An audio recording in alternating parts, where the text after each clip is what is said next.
Muy buenos días, bienvenidas y bienvenidos a quienes nos acompañan esta mañana en la presentación del informe Venezolanas en Emergencia, que es el resultado de una alianza entre el Instituto Latinoamericano de Investigaciones Sociales, la Oficina de la Fundación Friedrich en Venezuela, ABESA y Mujeres en Línea. Además del saludo y del agradecimiento a las autoras, bueno, como decía Catarina, este informe no recoge necesariamente todo el espectro de los derechos que pudieran estar vulnerados para las mujeres en Venezuela, pero sí quizás los más relevantes, ¿no? En ese sentido, el informe consta de tres partes, una que se concentra en el acceso y el agravamiento de los derechos bueno, que estamos como priorizando para esta presentación particularmente. Una segunda parte que se concentra en las problemáticas específicas, especialmente con lo que la pandemia también ha puesto de relieve, es decir, la problemática asociada al cuidado, pero también a estas situaciones a las que se han visto obligadas, empujadas las mujeres para sobrevivir en Venezuela, muchas relacionadas con el sexo transaccional y ser víctimas de trata de personas. Y bueno, finalmente también se le dedica una reflexión aparte a lo que está pasando con las mujeres privadas de libertad en Venezuela y a las mujeres migrantes en los países de la región andina fundamentalmente, ¿no?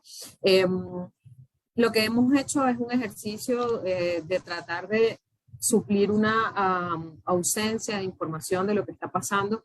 Sabemos que no es solamente una ausencia de información para los derechos de las mujeres, pero ese es el ámbito que nos ocupa hoy, tratar de llenar un vacío frente a la ausencia de publicación de estadística, lo que por supuesto nos permite hacer la pregunta de cómo se formula una política pública sin información o cómo incluso se hace contraloría de lo que se hace, si desde hace por lo menos 5 años no disponemos de información consistente ni de los órganos competentes o responsables desde el ministerio hasta las fiscalías cuando se trata de casos de violencia, ¿no?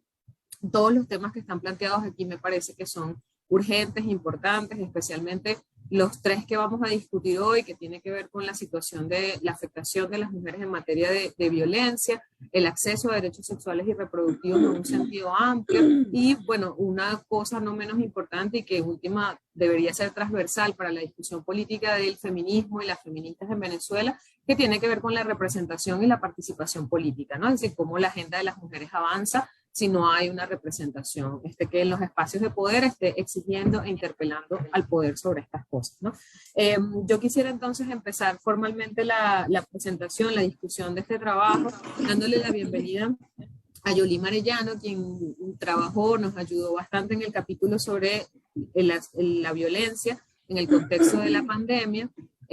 Cada tema que tratamos tiene como un resumen. Yo lo que voy a hacer es proyectar un poco la infografía de ese resumen y sobre esa base, Yolima, entonces puedes introducir un poco la conversación y luego yo pues te plantearé algunas preguntas. Tenemos unos 15 minutos para eso, para después darle la palabra a las otras autoras. Así que adelante.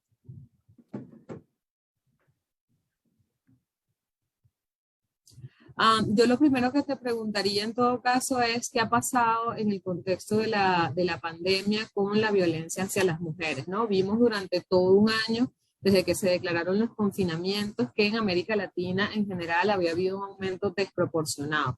¿Qué pasó en Venezuela y cuáles fueron las instancias a las que las mujeres principalmente pudieron recurrir para tratar de encontrar alguna respuesta frente a la violación de sus derechos en el contexto de la violencia?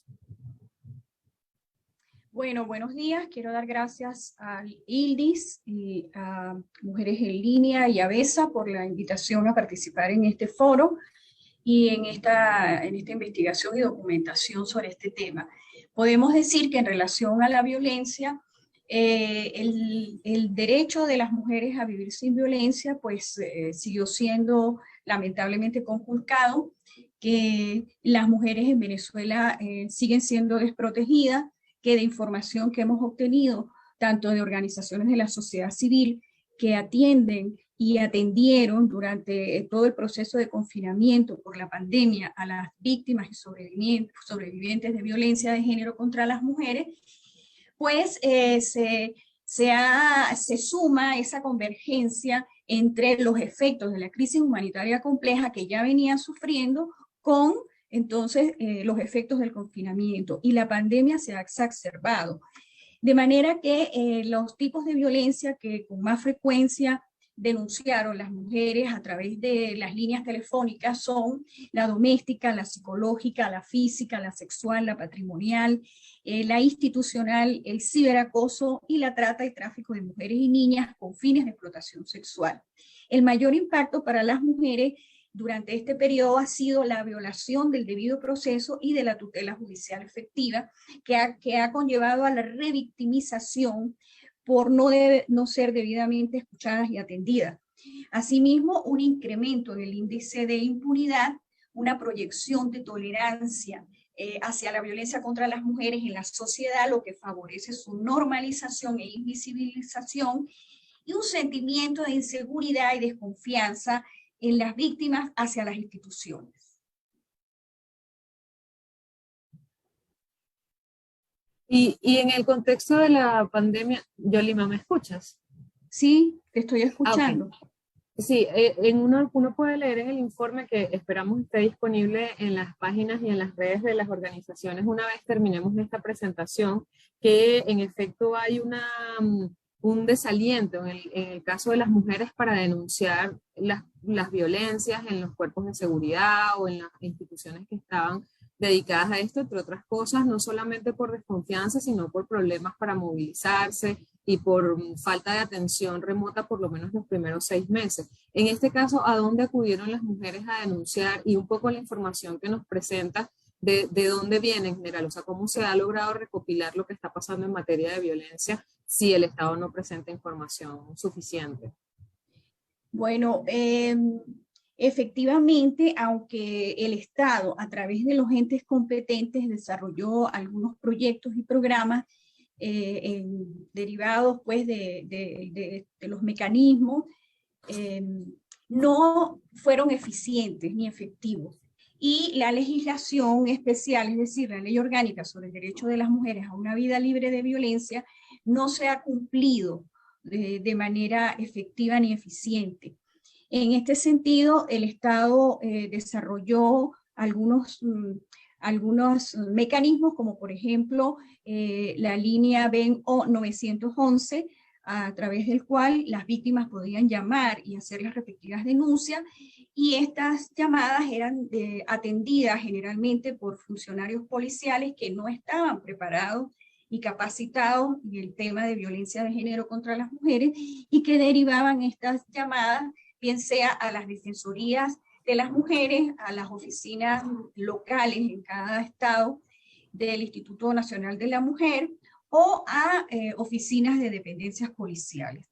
Lo que ocasionaba que en la mayoría de los casos las mujeres no estaban siendo debidamente asesoradas ni atendidas, porque los funcionarios que recibían las llamadas, como ya les dije, pues no estaban preparados.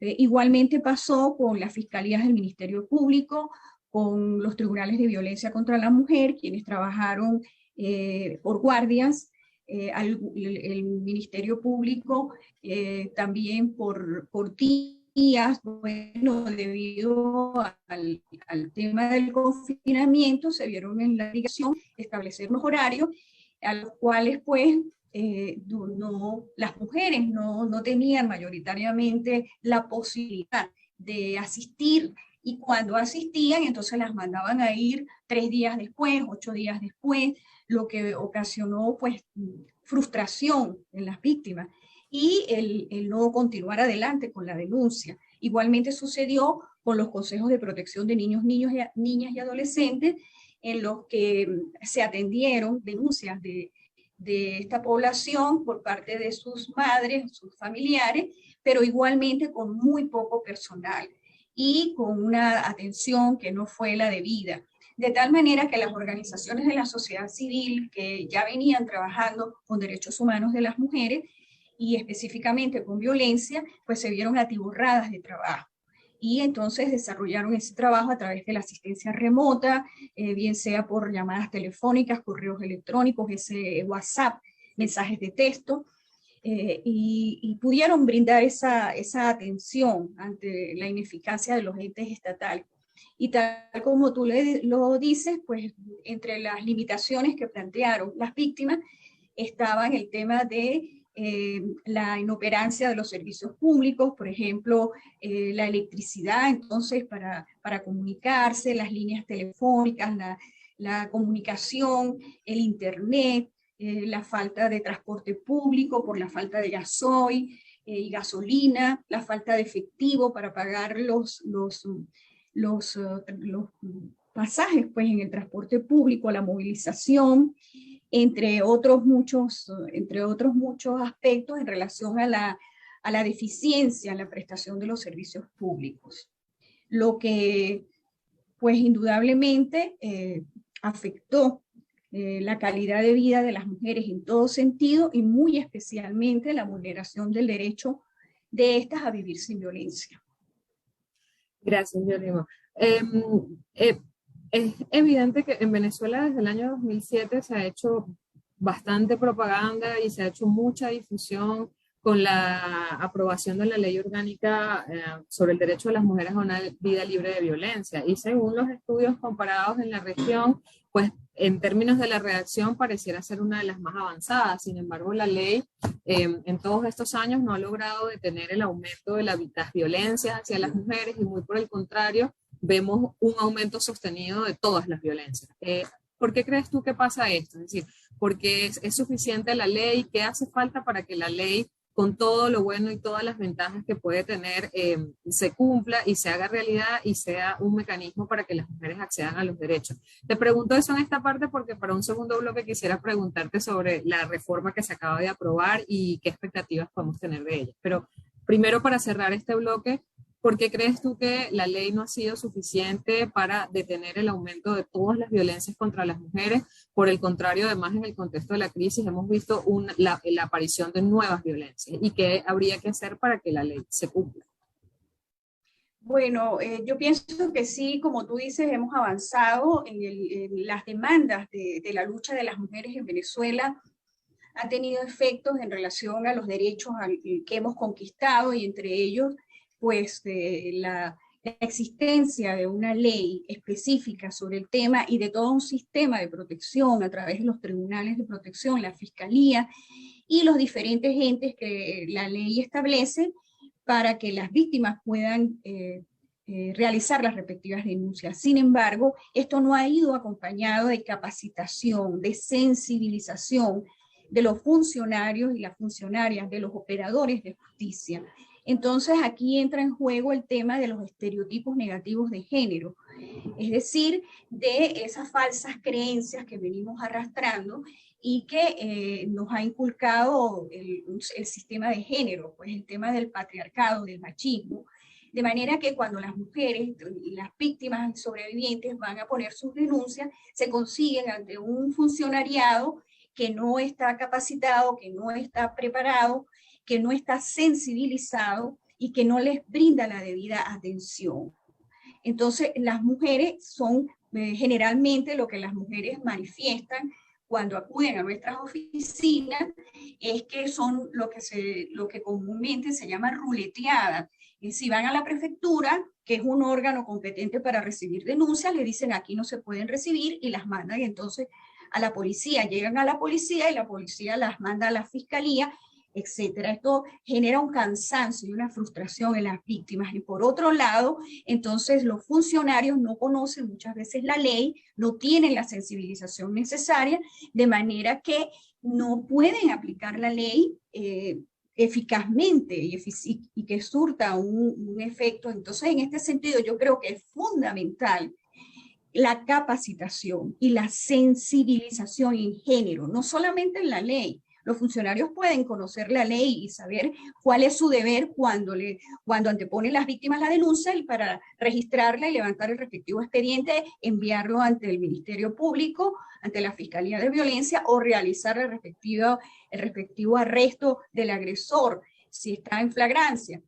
Pero no están preparados ni para darle contención a la víctima, ni para atenderla como ella se merece. Entonces, por otro lado, no hay un reglamento, la ley no tiene un reglamento. Entonces, cada funcionario o funcionaria va a aplicar la ley acorde con los estereotipos que tienen introyectados y que todos sabemos que son estereotipos machistas y patriarcales, y en función de eso aplica la ley. Y entonces el derecho de las mujeres a vivir sin violencia sigue siendo conculcado. Muchas gracias, Yolima. Quisiera darle la palabra ahora, después quiero volver sobre la reciente modificación, la reciente aprobación de la ley orgánica para un segundo bloque y conocer tu opinión sobre eso. Quisiera darle ahora la palabra a Magnimar León para que, bueno, nos cuente un poco qué hallazgos presentan en este informe sobre la salud sexual y reproductiva de las mujeres, ¿no? Bienvenida, Magnimar. La pregunta, bueno,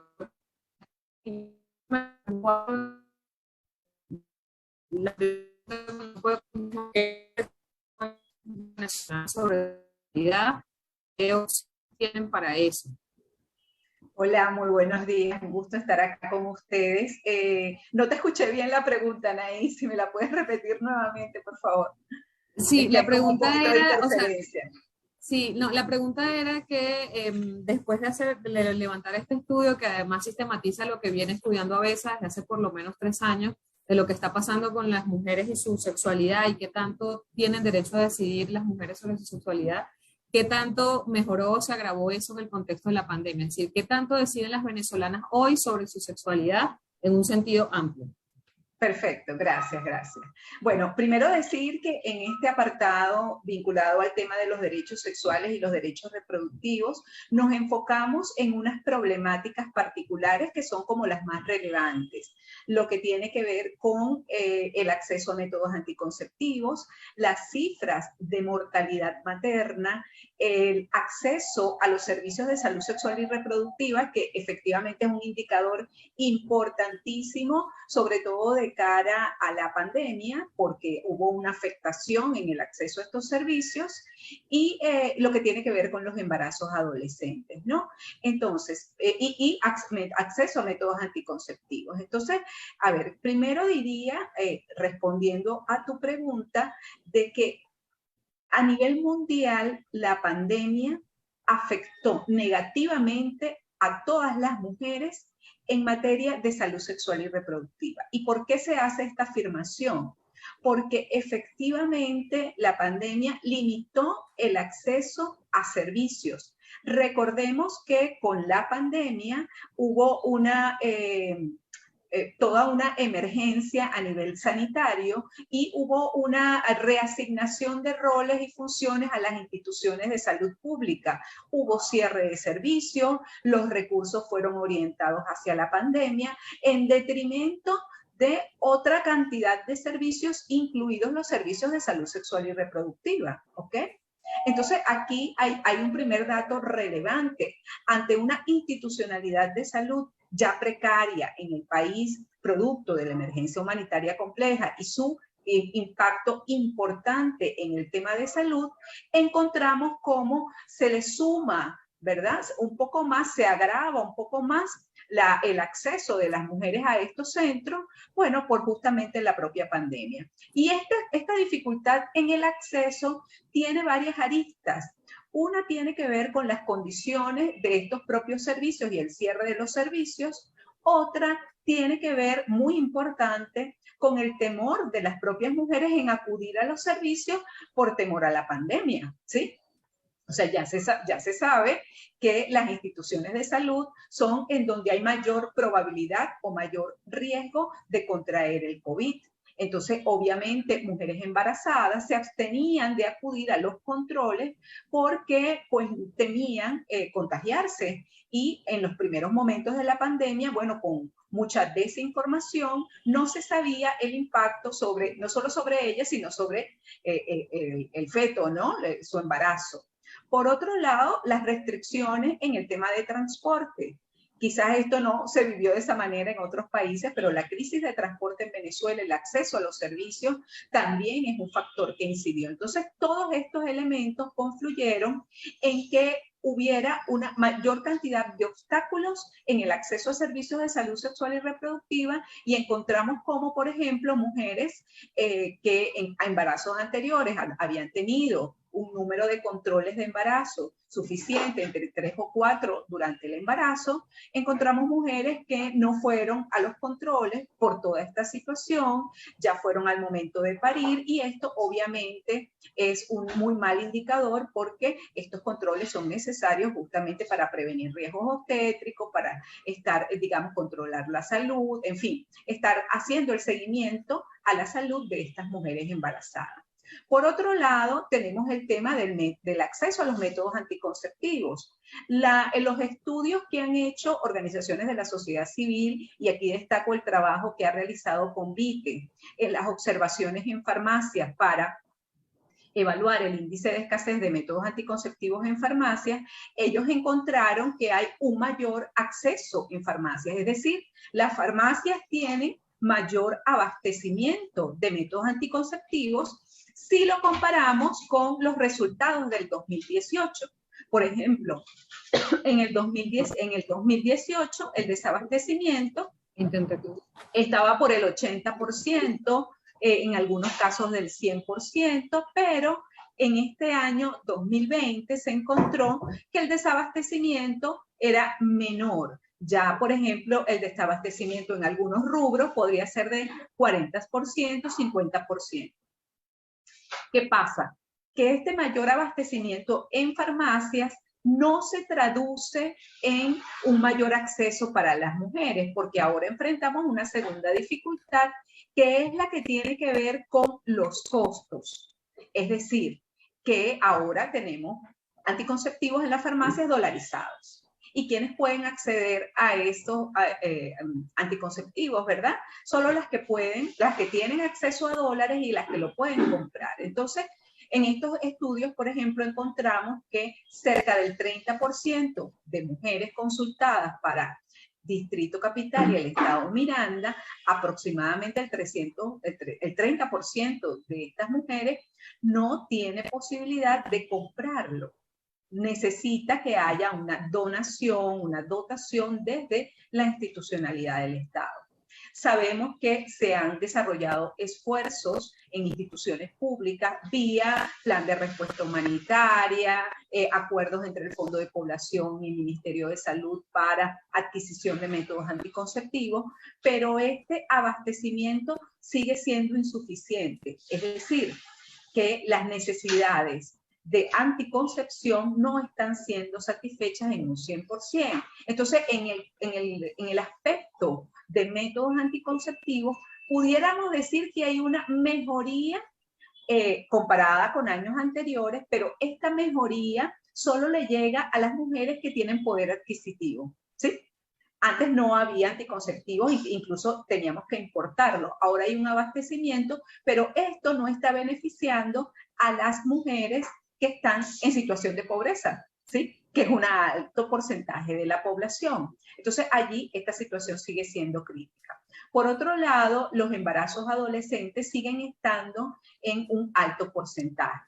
No hemos tenido disminución en los índices de embarazo adolescente y ya sabemos que esto es un reproductor de la pobreza. Aquí influyen factores vinculados a las deficiencias en la educación integral de la sexualidad, pero también debemos incluir todo lo que está relacionado con la violencia sexual. Toda esta situación tanto de trata, tráfico, explotación sexual comercial, en las que no hay protección, uso de métodos anticonceptivos y hay una incidencia importante, hay que vincular estos dos factores en este aumento de embarazos en adolescentes y también el embarazo de mujeres adultas e incluso hay que señalar embarazos en niñas, ¿ok? Por otro lado, este aumento del número de embarazos no deseados por toda esta situación también incide en la ocurrencia de abortos inseguros. Sabemos que es uno de los marcos normativos más restrictivos de la región. Este año se desplegaron iniciativas justamente para favorecer los cambios legislativos. Aún no ha habido, digamos, éxito en estas gestiones, pero hay un empuje, un interés en que estas transformaciones se mejoren, pues haya un cambio en la norma. Y no puedo dejar de señalar el tema de las muertes maternas, que aquí sí hay como una contradicción entre lo que encontramos las organizaciones de la sociedad civil, investigaciones realizadas en la maternidad Concepción Palacio o en la maternidad más importante de Barquisimeto, en el estado Lara, donde se muestra un aumento de la razón de muertes maternas, digamos, en los últimos 4 o 5 años, e incluso de años anteriores, y esto se contrapone con la data oficial mostrada por el Estado venezolano en informes como el informe presentado a la CEDAW, en donde ellos expresan una reducción de las muertes maternas. La verdad es que tenemos serias dudas con respecto a estas cifras, porque esta información no fue publicada en los boletines epidemiológicos, que siguen sin ser publicados, es una información otorgada de tiempo, sabemos que la situación de los hospitales sigue siendo compleja, crítica, no ha cesado la crisis de salud en el país y en ese sentido tampoco ha mejorado la salud sexual y reproductiva de las mujeres. Gracias, Magdimar. Sí, una de las cosas que llama la atención cuando uno lee este capítulo del informe es precisamente cómo se pone de relieve que la ausencia de poder adquisitivo, es decir, la falta de autonomía económica de las mujeres es un factor decisivo en el control de su sexualidad. Pero cuando hablamos de niñas y adolescentes, y es una cosa que también destaca particularmente del estudio que a veces realizó en Filas de Mariche, eso de que la edad de embarazo está bajando presumiblemente por abuso, es decir, que están encontrando que 5 de cada 10 niñas embarazadas tienen entre 9 y 18 años. La pregunta es, bueno, entonces, ¿qué alternativas tienen las niñas y las adolescentes? Porque las mujeres grandes pues también, pero particularmente las niñas y las adolescentes que están creciendo en este tiempo, que están desarrollando su sexualidad para acceder a información, en principio, que también es un recurso de poder, pero luego para poder controlar su sexualidad en el caso de que así lo desearan. Y vinculo eso y con eso termino para plantearte la reflexión de esta parte, con eso que también ustedes encuentran de que en este grupo de edad son precisamente las más chiquitas las que empiezan a ver con menos rechazo la posibilidad de interrumpir un embarazo si es que eso fuese una opción para ellas, ¿no? Sí, totalmente. Fíjate, en otro de los estudios que hicimos en ABESA con respecto al nivel de información que tienen las niñas y las adolescentes y las adultas, encontramos que las más desinformadas son las niñas y las adolescentes. Ellas mismas evalúan que su nivel de información es insuficiente y escaso, y en algunas ocasiones reportan que es nulo. Entonces, ellas están, a merced de los embarazos, de infecciones de transmisión sexual, no tienen los recursos para tomar decisiones informadas en cuanto a conocimiento y mucho menos en cuanto a recursos materiales para poder adquirirlos. Entonces, realmente pudiéramos decir que están condenadas a la reproducción y posteriormente a los trabajos de cuidado o a prácticas inseguras de interrupción del embarazo. Entonces son todas vías, la verdad es que catastróficas, que tenemos que observar. Y bueno, y el tema de la sexualidad, la verdad es que tiene que dejar de ser definitivamente visto como un tema privado, que se entienda que hacen falta políticas públicas, políticas de educación, de servicio, de acceso a métodos anticonceptivos, porque la sexualidad y la reproducción están dentro del ámbito de los derechos humanos. Existen derechos sexuales y derechos reproductivos y tendemos a olvidarlos, a dejar esto en manos de las mujeres, porque no de los hombres, y a culpabilizarlas. Esa visión sigue estando presente en Venezuela. Fíjate, por ejemplo, un dato importantísimo, el método anticonceptivo que tiene más presente en la farmacia son los condones, pero también sabemos que hay resistencias al uso de los condones, que sería fantástico hacer una campaña para promover el uso de condones porque nos previene tanto infecciones de transmisión sexual como embarazo. Pero no, aquí el prejuicio en torno al uso del condón, vinculándolo con prostitución o promiscuidad o con una no placer sexual al momento de la actividad sexual, son factores que están inhibiendo también el acercamiento a una opción que tenemos allí, que es válida y que se puede utilizar. Entonces, sí, realmente hay mucho trabajo y muchos retos en este tema. Sí, finalmente un comentario más, Magdimar, de esta parte del informe que se refiere a la pobreza menstrual. Creo que es la primera vez en Venezuela, en por lo menos 30 años, que se registran unos índices tan elevados de pobreza menstrual, que implica además un retroceso para la movilidad de las niñas, para su asistencia a la escuela. ¿Cómo están evaluando eso? Si creen que en el contexto, sobre todo de este año 2021, el informe recoge sobre todo información de 2020 hasta mediados de este año, pero ¿qué perspectivas tiene esta situación? ¿Cómo lo evalúan ahora este asunto de la pobreza menstrual para el desarrollo de las niñas, ¿no? Bueno, Y claro, las iniciativas que se han ido desarrollando provienen básicamente de organizaciones de mujeres que se han abocado bien sea a distribución de copas menstruales, a capacitación para elaboración de toallas sanitarias ecológicas, reutilizables. También tenemos por ahí que hay que mejorar el acceso al agua para, bueno, tener una adecuada gestión de nuestra menstruación. Y bueno, la pandemia, claro, nos quitó el problema, vamos a llamarlo entre comillas, de tener que ir a la escuela. O sea, porque, claro, eso, pero ahora que se está volviendo a la incorporación a las aulas, entonces es ahorita, o sea, el año pasado no se vio tanto, ¿verdad?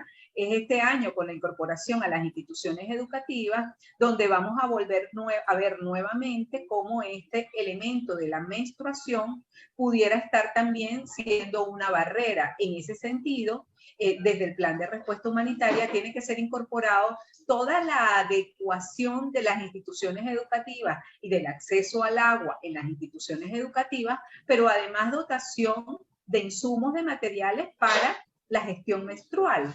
O sea, tanto copas como toallas sanitarias desechables, es decir, colocar a disposición de las niñas y de las adolescentes todos estos recursos, porque si no lo hacemos, entonces de algún modo esta brecha en el acceso a la educación vinculada a la menstruación las va a afectar negativamente, que es lo que está de algún modo ya pasando. Gracias, Magdimar. Gracias. Creo que, ¿me escuchan? Ok, sí, es que se me bloqueó la pantalla. Gracias, Magdimar. Bueno, creo que los dos temas con los que empezamos sirven bien la mesa entonces para hablar de representación política y derechos políticos de las mujeres en un sentido amplio, ¿no? Bien lo decía Magdimar, o sea, si estas cosas no hacen parte de la agenda pública, si no dejan de tratarse como un asunto privado y que exclusivamente deben resolverlo las mujeres y entre mujeres, difícilmente podremos avanzar. Y ya hemos discutido antes, y es una cosa que también plantean varios capítulos del informe, que básicamente hay unas limitaciones que tienen que ver con la inversión en términos de presupuesto para que estas políticas se puedan desarrollar, llevar adelante, ¿no? Pero bueno, ¿dónde se debate el presupuesto? ¿Dónde se define la ley? Bueno, en el caso venezolano sabemos que hay muchos vacíos con la cuestión presupuestaria, pero lo cierto es que pareciera que la instancia para hablar de esto debería ser el Parlamento, deberían ser el liderazgo de mujeres políticas poniendo estas agendas sobre la mesa, porque al final lo que dibujan estas dos primeras presentaciones es que hay una limitación de la autonomía física de las mujeres venezolanas muy severa, es decir, que las mujeres están sometidas a contextos de violencia, de opresión, de poca movilidad y además están limitadas porque no pueden tomar decisiones sobre el control de su sexualidad, que empiezan incluso con ni siquiera poder decidir tu movilidad cuando tienes la menstruación por razones de acceso a recursos.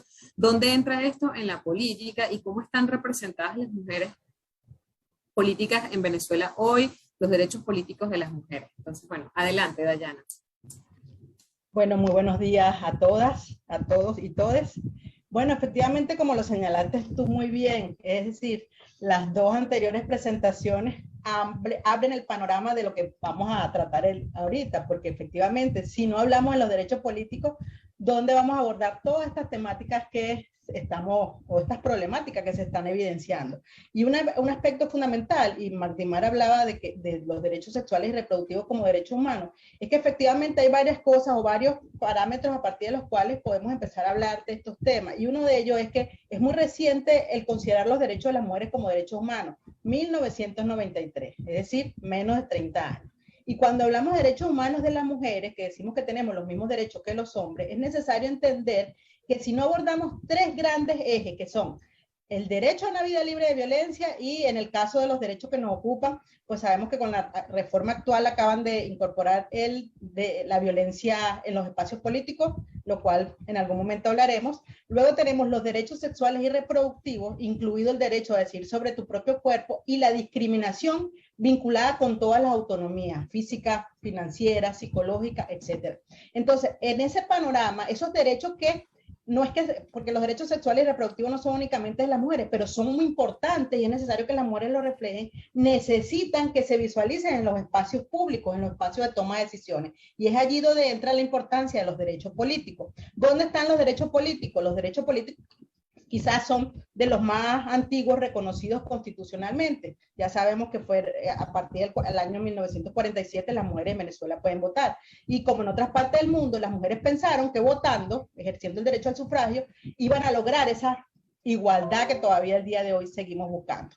Pero no solamente está en la Constitución, sino que sabemos muy bien que en el ámbito de los derechos de las mujeres, la normativa internacional cumple un papel fundamental en esos avances. En ese sentido tenemos la Convención Internacional para la Eliminación de todas las formas de discriminación contra la mujer, la CEDAW, que establece medidas para que el Estado elimine la discriminación en distintos ámbitos, porque la CEDAW no crea derechos nuevos, solamente establece medidas para que se elimine. Y en ese sentido es importante entender que los derechos políticos no son solamente contenido electoral, es decir, por supuesto que los derechos políticos clásicos son el derecho al sufragio y la participación política, ¿verdad? Pero también forman parte de los derechos políticos de las mujeres el ejercer cualquier cargo de asignación, no solamente de representación popular, es decir, no solamente para ser diputadas, concejalas o cargos de representación popular, sino también ministras y otras asignaciones de cargos de función pública. Pero también están dentro de los derechos políticos el derecho que tienen las mujeres de liderar organizaciones no gubernamentales, sindicales y cualquier tipo de asociación pública o privada, y eso es importante reiterarlo, es decir, que las mujeres deben estar presentes en todos los espacios públicos, no solamente en los espacios de representación popular. Y otro derecho fundamental dentro de los derechos políticos es el derecho que tienen las mujeres a la contraloría social, a que haya rendición de cuentas. ¿Y por qué esto es tan importante? Ya lo estamos viendo con lo que señalaron tanto la doctora Yolima como Magdimar, es decir, exigirle, las mujeres tenemos derecho a exigirle al Estado que cuáles medidas ha tomado para los altos índices de mortalidad materna, cuáles medidas ha tomado para la prevención del embarazo a temprana edad, cuáles medidas ha tomado para reducir o para prevenir los femicidios, porque estamos en presencia de un Estado feminicida, es un Estado feminicida porque no toma medidas adecuadas para hacerle frente a los femicidios. Entonces, todo eso se vincula con esa rendición de cuentas. También tenemos el derecho, ¿verdad?, que tienen las mujeres a una vida libre de violencia en los espacios públicos y políticos, y eso es fundamental en el momento actual. Entonces, en ese escenario, vemos que no se trata solo de derechos de un solo tipo. No obstante, en el informe, por razones de tiempo y porque, como tú bien lo dijiste, por temas de que hay que estar presente en donde están los cargos de representación popular, nos limitamos sobre todo a los derechos de representación popular. Hicimos una referencia a las leyes de cuota. Hay que tener en cuenta que hay dos mecanismos clásicos de avance de las mujeres en materia de derechos políticos. Uno son las leyes de cuotas, que son medidas afirmativas de carácter temporal. ¿Por qué se llaman de carácter temporal? Porque se supone que van a desaparecer cuando deje de existir la desigualdad, que ni tú, ni yo, ni ninguna aquí creo que lo vamos a ver lamentablemente que desaparezca esa desigualdad.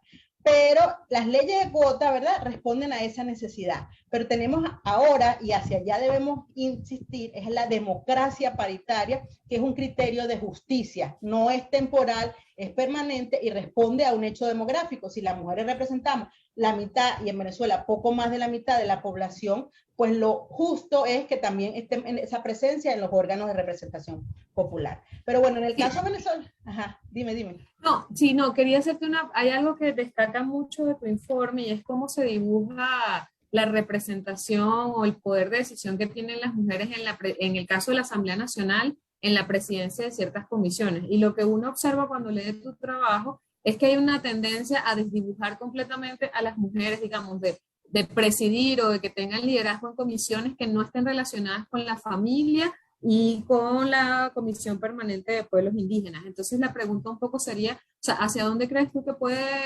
qué modelo político institucional entonces se está dibujando? ¿Qué mensaje manda la Asamblea Nacional cuando los temas de las mujeres quedan reducidos a la familia, y más recientemente a la Comisión de Cultos y Religiones, sabiendo la tremenda discrepancia que puede haber entre los cultos religiosos y los derechos de las mujeres? Una reflexión sobre eso.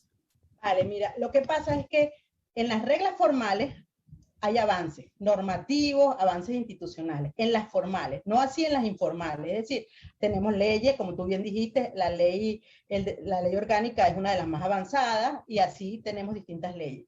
Pero no basta la ley, sino analizar los mecanismos informales que están presentes en esos espacios, porque puede haber participación sin representación. En ese sentido, ya sabemos que, por ejemplo, en la Asamblea Nacional hay un 31% de mujeres, ¿sí? Es decir, llegamos por lo menos a la llamada cuota, a lo que se llama la masa crítica, es decir, a ese, por lo menos al 30%.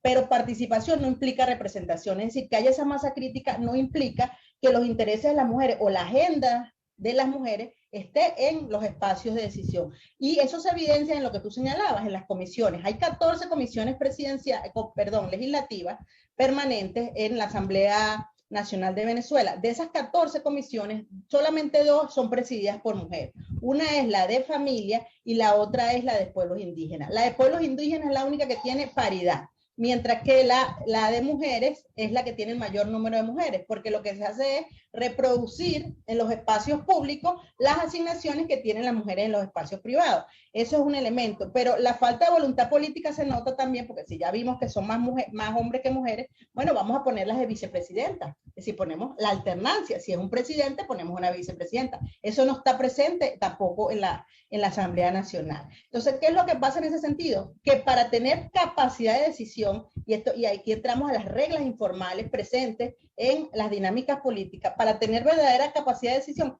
tienes que estar en los puestos decisores, en los órganos jerárquicos donde se toman las grandes decisiones. Entonces ahí las mujeres no están presentes. No existe una comisión de género, por darle algún nombre, sino una subcomisión de género, es decir, está a nivel de subcomisión. Ahí tú ves la voluntad política que hay o no para tratar estos dos temas. Y lo más grave, como tú señalaste, que yo reflejé en el informe, es que antes la temática de las mujeres, con una visión familistica, estaba dentro de la Comisión Permanente de Familia, pero resulta que ahora fusionaron la Comisión de Culto y Régimen Penitenciario con la Comisión de Familia, con lo peligroso que es que el abordaje de las temáticas de las mujeres quede en manos de quienes también van a abordar el tema religioso. Eso es muy importante tenerlo presente, porque sabemos lo que ha significado en otras partes del mundo el abordaje desde una matriz religiosa de los derechos de las mujeres, que han implicado un retroceso. Entonces, en Venezuela se fusionaron esas comisiones y hay que hacer esa contraloría de la cual yo hablaba para hacerle seguimiento a qué es lo que se espera de eso, porque estas jugadas políticas entre las distintas agrupaciones políticas que están presentes actualmente en la Asamblea Nacional, es decir, darle poder a las religiones, los evangélicos, puede implicar un retroceso en los derechos de las mujeres. Entonces no está presente la agenda de género, aunque haya una reforma de la ley orgánica sobre el derecho a la mujer a una vida libre de violencia, aunque haya una discusión sobre una ley sobre el lenguaje inclusivo, que creen muchas veces que el problema se resuelve allí. Por supuesto que es importante que hablemos, que las mujeres nos nombremos, que existamos como sujetas políticas, pero con eso no se soluciona toda la problemática en este sentido. Entonces por ahí va el tema en la Asamblea, pero aquí no se salva ni tirios ni troyanos. ¿Qué quiere decir esto? Que tampoco, más allá, no vamos a hablar de legitimidad o no, pero estamos hablando de participación política, tampoco vemos avances significativos en cuanto a la oposición y a ese gobierno interino, ¿verdad? Porque en el gobierno interino también nos encontramos que las mujeres están en una clara posición de desigualdad.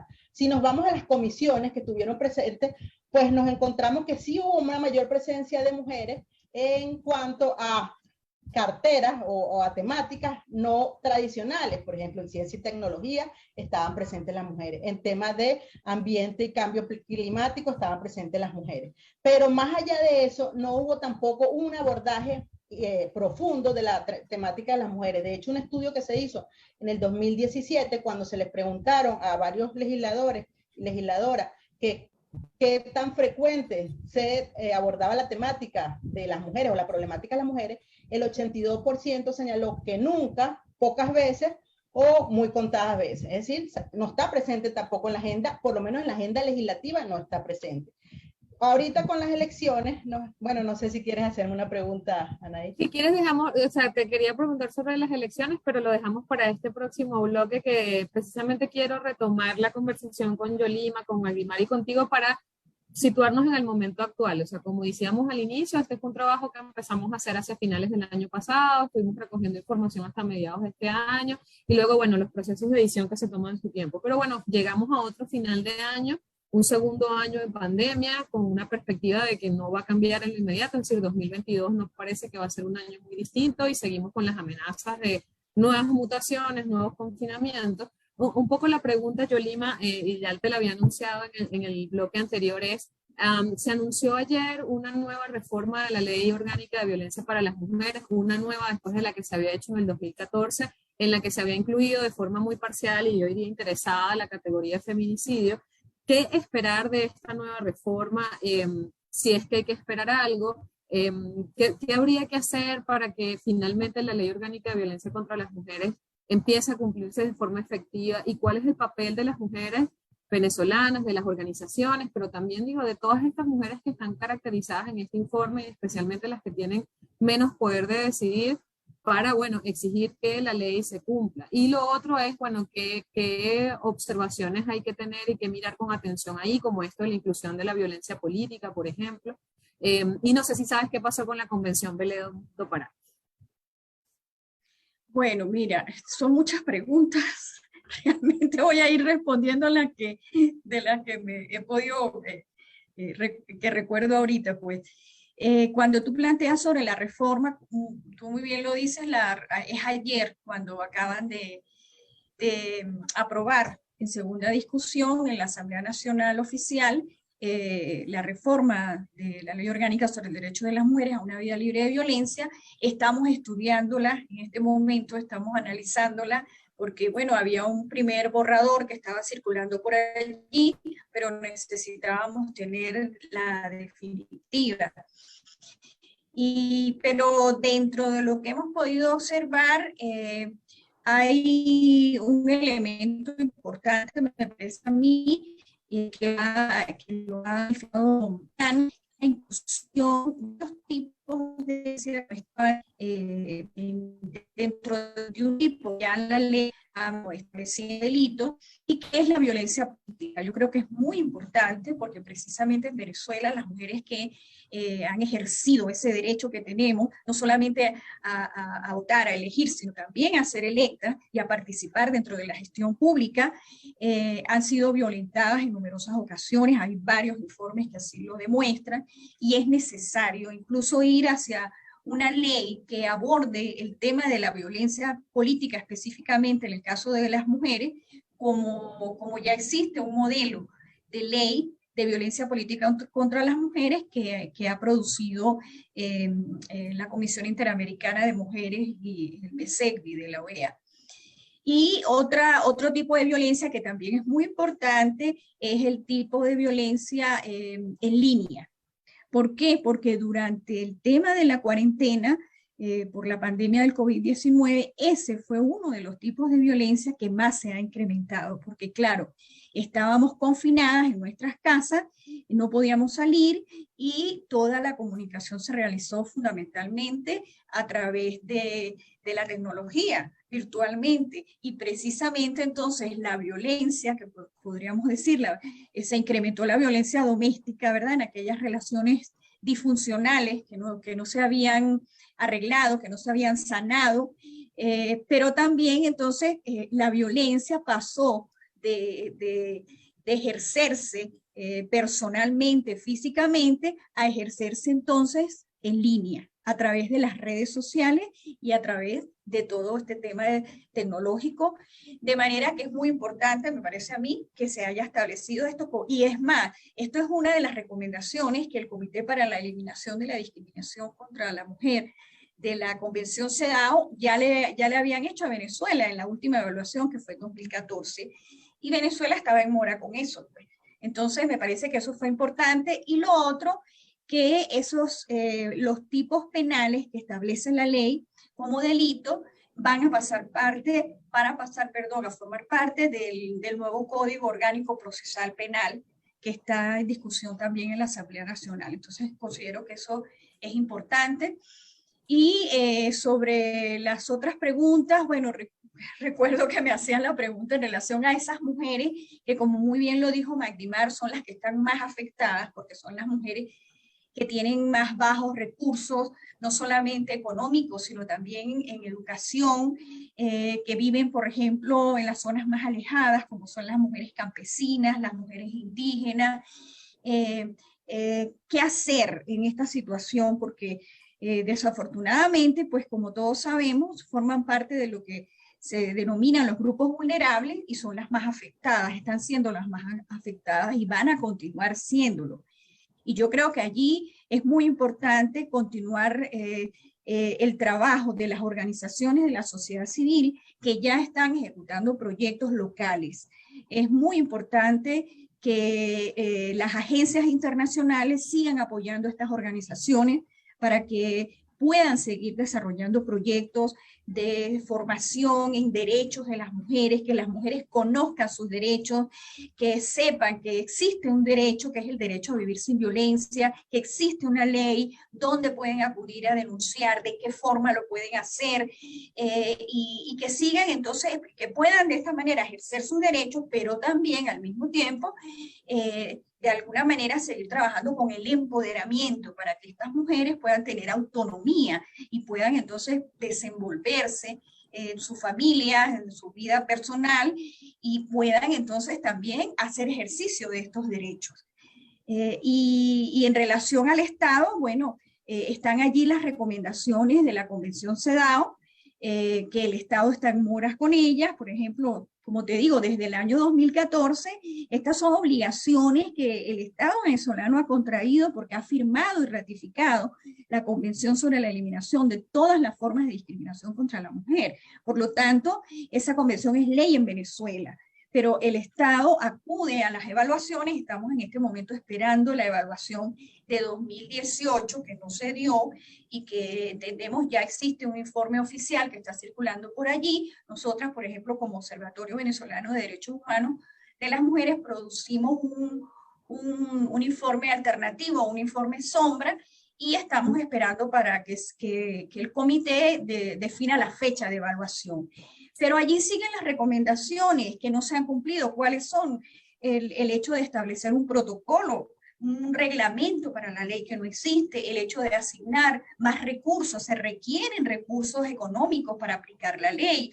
Hoy en día las mujeres van a poner las denuncias, los funcionarios, el funcionariado no dispone de papel, no dispone de tinta, las computadoras no sirven, cuando van no hay electricidad, no pueden hacer entonces no pueden registrar las denuncias en el sistema. Los mismos funcionarios, cada vez hay más disminución del funcionariado, bien sea porque los salarios son muy bajos o porque se ven obligados precisamente por la situación país a migrar, a salir del país.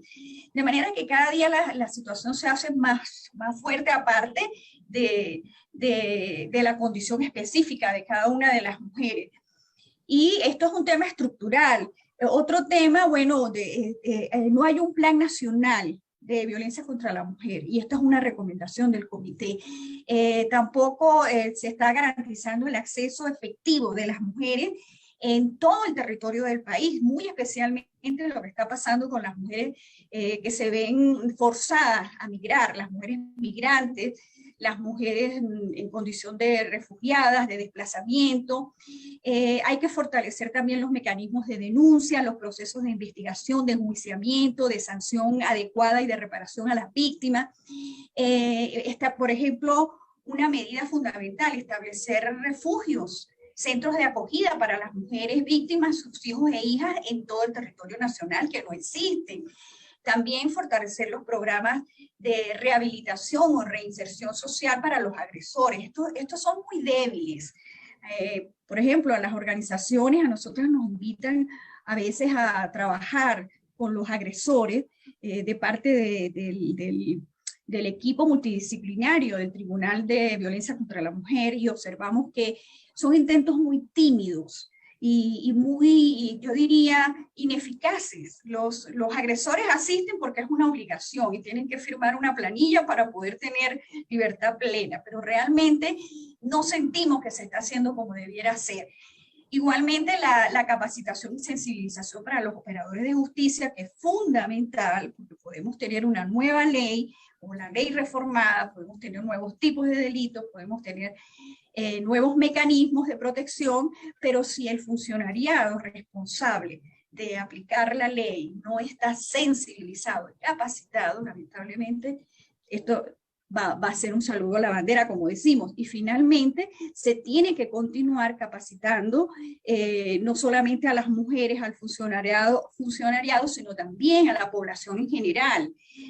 ¿Para qué? Para que se deje de normalizar la violencia de género contra las mujeres y la manifestación más extrema, como es el femicidio, que ha venido aumentando desproporcionadamente en Venezuela. Para esto entonces hay que concienciar, hay que sensibilizar, hay que establecer campañas a través de todos los medios de comunicación, de las redes sociales, y que en estas campañas se involucre a los hombres, se involucre también a los niños, a las niñas, al personal docente, es muy importante, porque es allí desde la educación inicial donde debería de educarse para la igualdad, y a la población en general. Gracias. No sé, otra pregunta que me hayas hecho y la dejé por fuera. No, perfecto, creo que está bien, creo que dibujas bien que seguimos estando más o menos en el mismo escenario, y que bueno, la tarea es a seguir haciendo estas cosas, ¿no? Seguir documentando y difundiendo lo que está pasando, y bueno, y proponerse que cada vez llegue a más mujeres que puedan enterarse de siquiera que, bueno, son sujetas de derecho, que si uno lee el informe de conjunto, lo que se lee en general, como con la mortalidad materna, es un retroceso de por lo menos 40 años, ¿no? Si uno mira que en Venezuela las mujeres, bueno, están usando toallitas o pañales o sobras para cubrir su menstrualidad, o que las cifras de mortalidad materna son más o menos similares a la de los años 50, 60, pues el retroceso es también estructural, ¿no? Y creo que, bueno, frente a eso, lo que queda es como persistir en informar y en dar a conocer y en documentar la realidad. Quisiera entonces pasar contigo, Magdimar, Yolima mencionó el Código Penal y cómo el Código Penal va entonces a incluir estos nuevos tipos de violencia. Todavía no sabemos bien entonces cuál es el borrador definitivo, si quedó la convención, si no quedó la convención, ya nos enteraremos las próximas semanas, pero decías en tu intervención anterior que hubo este año iniciativas para avanzar en la despenalización del aborto, que como sabemos está en el Código Penal, ¿no?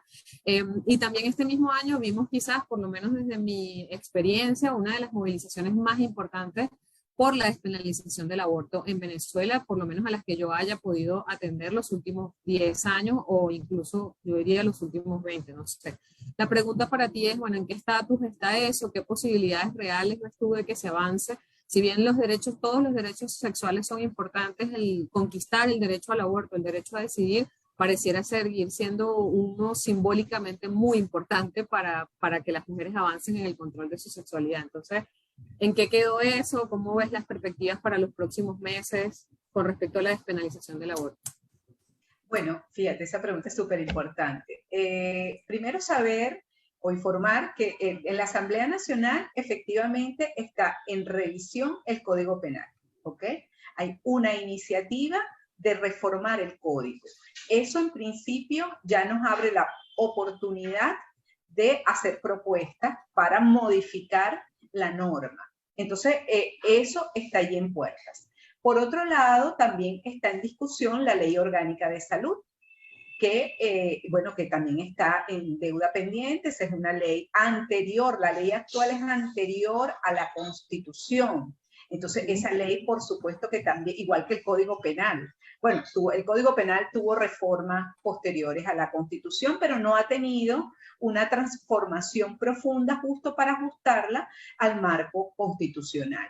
Entonces, aquí, digamos, por la vía de la agenda legislativa propuesta, hay oportunidades para hacer transformaciones en en lo que está actualmente en la norma jurídica vinculada al aborto. Recordemos que en Venezuela la única causal permitida o despenalizada es cuando está en riesgo la vida de la madre, la vida de la parturienta. De resto, todas las otras causales están penalizadas. Por otro lado, el movimiento que logró agruparse en la Ruta Verde, donde confluimos diversas organizaciones, tanto organizaciones de mujeres, organizaciones feministas, academia, otras organizaciones de derechos humanos, se sumaron a la Ruta Verde para hacer justamente propuestas para la modificación. Ahora, las reuniones que hemos sostenido es con la Comisión de Desarrollo Social Integral, que esta comisión y diputadas, diputados de otras comisiones, pero digamos presidida por el presidente, valga la redundancia, de esta comisión, es quien nos ha recibido, ¿ok? ¿Qué está pendiente? Justamente hacer el pase con la Comisión de Política Interior y con las otras comisiones que están trabajando directamente en la elaboración, en la modificación de estos documentos. Entonces, la última reunión en la que tuvimos, quedaron pendientes esas reuniones. Luego, bueno, sabemos que se atravesaron las elecciones, eso fue prioridad, pero nosotras seguimos insistiendo en que necesitamos entrar a trabajar con esas comisiones para hacer los planteamientos. Paralelamente, desde el grupo de las mujeres, pues desde la Ruta Verde, continuamos en las discusiones, en buscar alianzas, en sensibilizar a otros sectores. Muy importantísimo el apoyo desde el gremio salud. Es importantísimo los acercamientos que estamos realizando desde este sector para poder tener, por supuesto, más apoyo, tanto de este sector como de las propias mujeres, las mujeres en las comunidades. Hay un trabajo que se ha mantenido desde el 28 de septiembre, cuando hicimos esa movilización. El tema sigue en el debate. Esto ha generado que el tema se discuta en diversos sectores. Hemos visto desde artículos de prensa, opinión, debates en las universidades, las propias personas de algún modo vuelven a traer el tema. Entonces, mantener el tema en la discusión pública es en sí mismo un logro. Y también, no solo, fíjate, porque es que hay que señalar que es importante la despenalización en la norma jurídica, pero por sobre todo nos interesa una despenalización social. Que hablemos de esto. Que la gente además sepa cuál es el estatus en el que estamos en el país, conozca también cuáles son las realidades de otros países. O sea, no es verdad que la realidad venezolana es la realidad mundial, para nada.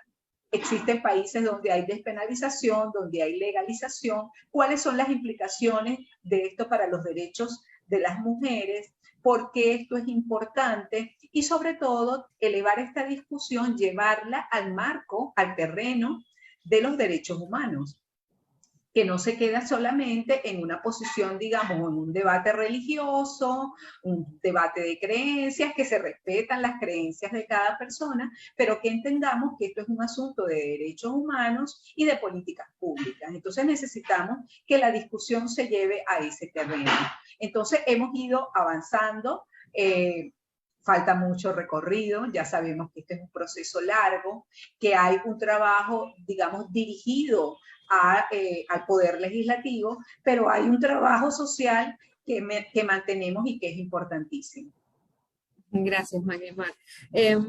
Bueno, quiero cerrar este bloque, ya nos vamos acercando hacia el final, para vincular un poco esta reflexión de Magdalena sobre que Venezuela no es para nada la medida no del mundo, digamos, de la región, porque si uno revisa, por ejemplo, y lo decías tú en tu intervención, que cuando hablamos de participación política no estamos hablando solo de legisladoras y concejales, sino también de mujeres en representación de puestos como en la Corte Suprema de Justicia, el Tribunal. En el caso colombiano, por ejemplo, el aborto se despenalizó en el año 2007 por la vía de la Corte Suprema. Y muy probablemente ahorita hay una discusión, hubo una campaña hace un par de semanas llamando a la Corte que votara sí para que hubiese una legalización ya definitiva del aborto, ¿no? Un poco la pregunta para ti es la misma que para todas, pero centrada en este ámbito, ¿no? ¿Cómo se avanza en el esquema de derechos. Digo para Dayana, ¿cómo se avanza en un esquema de derechos y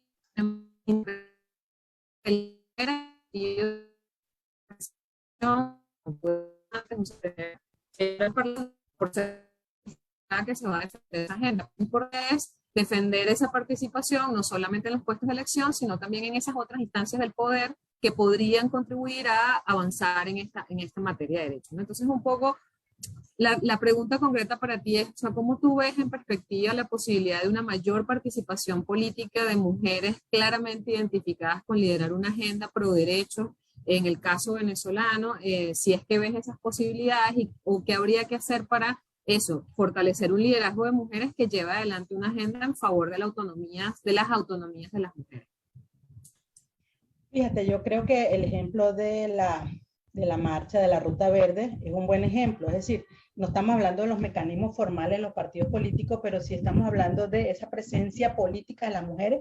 Y además las mujeres que participaron en esta Ruta Verde le dieron un ejemplo a las negociaciones que se han llevado a cabo. ¿Por qué? Porque en esta Ruta Verde estaban presentes mujeres distintos del espectro ideológico que tú quieras, de izquierda, derecha, centro, etcétera, etcétera, y lograron acuerdos en el núcleo central del problema, más allá de las diferencias. Entonces yo creo que sí, que por un lado se están dando distintos espacios, no necesariamente los espacios formales de participación política o los establecidos legalmente, distintos espacios donde las mujeres están participando políticamente.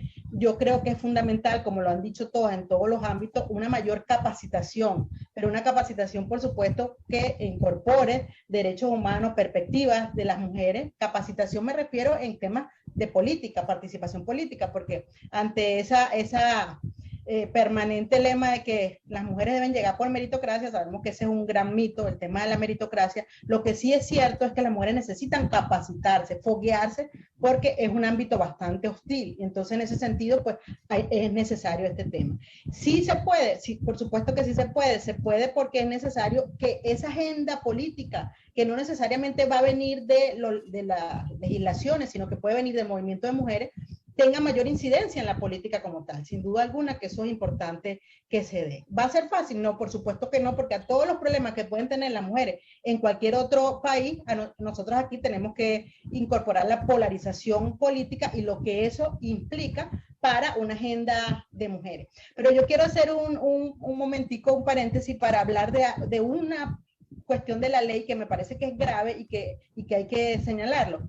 Es en el artículo 4, que habla de las garantías para los derechos humanos. En el numeral 9 hablan de políticas públicas para las mujeres víctimas de violencia pobres. Eso es gravísimo porque el Estado sigue estableciendo una visión asistencialista de los derechos humanos y de los derechos de las mujeres. ¿Por qué? Porque nadie niega que el Estado tiene que establecer un enfoque diferencial, es decir, debe garantizarse los derechos a quienes estén en una condición de desventaja.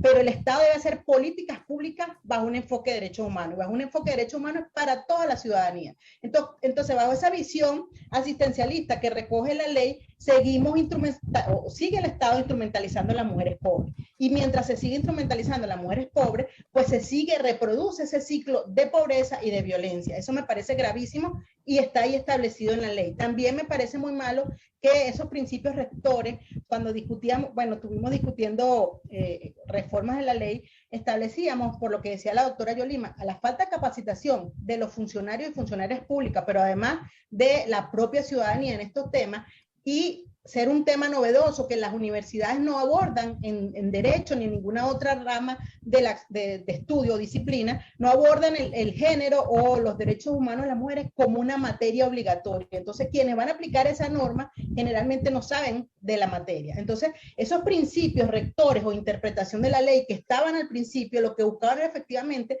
dar un marco común de acción para que por lo menos supieran de qué hablaban, si hablábamos de enfoque diferencial de derechos, si hablábamos de interseccionalidad. Eso lo quitaron aquí en la ley. Entonces, son esos elementos que hay, por eso es la necesidad que estén las mujeres, porque si tuviéramos más mujeres, pero no basta con que seamos mujeres, sino mujeres que representemos los intereses de las mujeres, entonces estos temas no se sacarían, serían visibles, porque una ley orgánica para las mujeres lo que busca es precisamente eso, garantizar los derechos humanos de la mujer, en este caso en particular el derecho a una vida libre de violencia. Entonces sí me parece grave este tema y que el Estado, las políticas públicas son para toda la ciudadanía. Luego, más allá de eso, un enfoque diferencial es completamente viable, ¿sí? Por ese lado. Sí. Y por No sé, no quería que terminara esta intervención sin una pequeña reflexión sobre lo que pasó con la con el reglamento de cuotas para esta elección, y si tienes algunos resultados preliminares que analizar sobre eso para ir cerrando.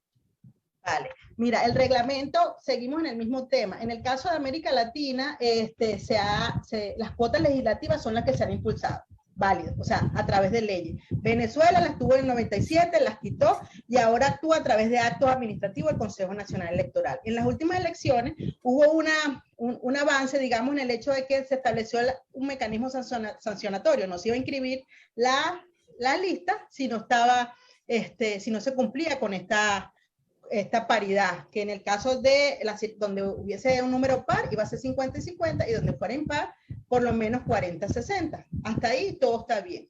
Pero primero es un acto administrativo, no tiene la fuerza vinculante que tiene una ley. Y en nuestro contexto, la cultura latinoamericana está acostumbrada a que estas cosas a través de leyes es que funcionan un poquito mejor. Más allá de esto están las reglas informales. Todavía es muy pronto y no tenemos todos los datos para analizar en qué circunscripciones inscribieron a las mujeres, porque la regla en otras partes es que los partidos las inscriben donde saben que van a perder. Entonces eso limita la capacidad de las mujeres de llegar. Por otro lado, Venezuela tiene un sistema mixto donde está la representación proporcional, que es a través de las listas, pero también está el sistema uninominal. Entonces, las mujeres están sobre todo en el sistema lista. En el uninominal están principalmente hombres. Entonces, es muy difícil para las mujeres llegar bajo estos parámetros, además porque son usadas de relleno para cumplir con la cuota. Entonces, te pongo porque la ley dice que debes estar allí, pero no necesariamente implica que sean mujeres que tengan un liderazgo. No quiere decir que no haya mujeres que tengan ese liderazgo. Lo que pasa es que los partidos políticos quieren controlarlas. ¿Y cómo las controlan? Poniendo mujeres que ellos crean que son controlables. Siempre puede haber alguna que se le resista y se rebele, pero esa es la lógica que está ahí presente. Y quizás esta lógica explica un poco lo que pasó con las elecciones a gobernadora. Tuvimos un retroceso, porque en las elecciones anteriores, las del 2017, había 5 gobernadoras, 4 del oficialismo y 1 de la oposición. Dentro de las 4 del Tamacuro, Cojedes, Lara, me falta uno del Tamacuro, Cojedes, Lara, y Monagas. Y Monagas, esas eran las 4 del oficialismo. Y por parte de la oposición teníamos la de Táchira con Lady Gómez, ¿verdad? Esa era la presencia de mujeres. Y luego actualmente solo hay 2, una, la de Tamacuro, que yo creo que es interesante analizar a esta mujer. ¿Por qué? Porque no lo he hecho, pero tiene 4 ¿Es internet elecciones. Entonces, puede ser que Eliseta Hernández haya desarrollado, no sé, estoy especulando, haya desarrollado un liderazgo regional, porque son 4 veces que ha sido electa por el oficialismo. Y tenemos el caso en Aragua de Karina Carpio, que es la esposa de... No, aquí también especulamos, ¿verdad? Entramos en la especulación porque es la esposa del general Luis Mota. Entonces, bueno, no sabemos si efectivamente ella tiene un liderazgo o quién va a mandar. Entraríamos en la especulación. Lo que sí es cierto es que esta condición en general te lleva a hacer un poco, estar expectante a cómo va a actuar, y por otro lado, a la violencia política que ha sufrido, a la violencia que ha sufrido esta mujer, porque aquí no importa de qué ideología sea, no me importa si es oficialismo. El hecho es que las mujeres, todas las mujeres que participan en los espacios públicos, en los espacios políticos, sufren violencia por el hecho de ser mujer. ¿Por qué? Porque sigue muy presente esa premisa que la política es cosa de hombre. Entonces, eso que hablaba la doctora Yolima, que en el caso de las mujeres en la política es muy claro, esa violencia digital se exacerba en épocas electorales. Y en esta en particular, en esta elección en particular, si hacemos un seguimiento nada más de redes sociales a través de Twitter, fue abrumador los distintos tipos de amenazas, de acoso, de distintas maneras de las mujeres que participaron. Y una de las que sufrió más de este tipo de violencia, o de lo que yo vi, fue precisamente esta señora por ser la esposa de, igual que lo sufrió Lady Gómez, que no lo sufrió ahorita nada más, sino una mujer que ha ido desarrollando un liderazgo en el estado Táchira, y cómo eso, el atreverse, porque además romper con esos roles tradicionales y presentarse como un liderazgo autónomo, con capacidad de decisión, ha generado toda una violencia, pero también es de Elsa Solórzano, es de Elsie Rodríguez, es Cilia Flores, porque insisto, aquí no es el problema de que si es de un lado o del otro, es que la violencia va dirigida a todas las mujeres por el hecho de atreverse a actuar en un espacio que se considera de los hombres. Entonces, en ese... Sí, no, sí. Si quieres, cierra la idea. Okay. En ese sentido, yo creo que ya se estableció una definición en la ley. Vale, bueno, por lo menos ya la podemos visibilizar, pero falta mucho trabajo, mucho cambio cultural para que, y por supuesto, ahora hay que ver cómo se va a regular en el Código Penal, pero más allá de eso, la entrada de las mujeres en la política en Venezuela ha estado muy marcada por esa violencia de la cual estoy hablando. Y con esto termino. Muchas gracias, Dayana. Bueno, con eso ya llegamos al final. Yo solamente quisiera comentar que sobre esto me parece que es de las cosas más trascendentes que plantea este trabajo, ¿no? O sea, Venezuela tiene como el origen de su decisión, sea en políticas, un conflicto degradando a cuestiones socioeconómicas, pero que dibujan claramente, bueno, las dificultades que hay para ejercer un marco de derechos sin que haya estructuralmente mucho Estado de Derecho. Entonces, yo creo que en este contexto, y América Latina es un buen ejemplo de eso, la movilización de las mujeres, persistir en esto de documentar, insistir en participar y acompañar a aquellas que quieren hacerlo, es fundamental, y creo que este trabajo, el trabajo que ustedes hacen, digamos, que está concentrado en este informe, es bastante importante porque creo que los desafíos son muy grandes, ¿no? Tú hacías el comentario y la referencia a las esposas y puede ser, fíjense lo que está pasando en Barinas, ¿no? O sea, una cosa tan grave, tan simbólicamente importante, y el anuncio del candidato ayer es que probablemente su esposa lo va a sustituir en la candidatura. Y ojo, probablemente su esposa es una señora con un liderazgo muy importante en Barinas, pero son también el tipo de cosas que debemos poder discutir, ¿no? O sea, cómo se vinculan las mujeres a la política y qué tanto eso define la construcción de sus agendas y qué tanto impacta su propia trayectoria, ¿no? Yo con eso cerraría, creo que ese es el gran desafío que tenemos por delante, es decir, cómo participamos más políticamente y acompañamos a las que están decididas a hacerlo. Creo que todas lo hacemos de alguna manera, pero siempre está el desafío por delante de quién toma la decisión, quién asigna el presupuesto, quién hace seguimiento, ¿no? Y desde afuera del movimiento social hay unos límites para eso. Muchísimas gracias a ustedes por acompañarnos esta mañana. El informe va a estar publicado en unos minutos en nuestra página y en nuestras redes.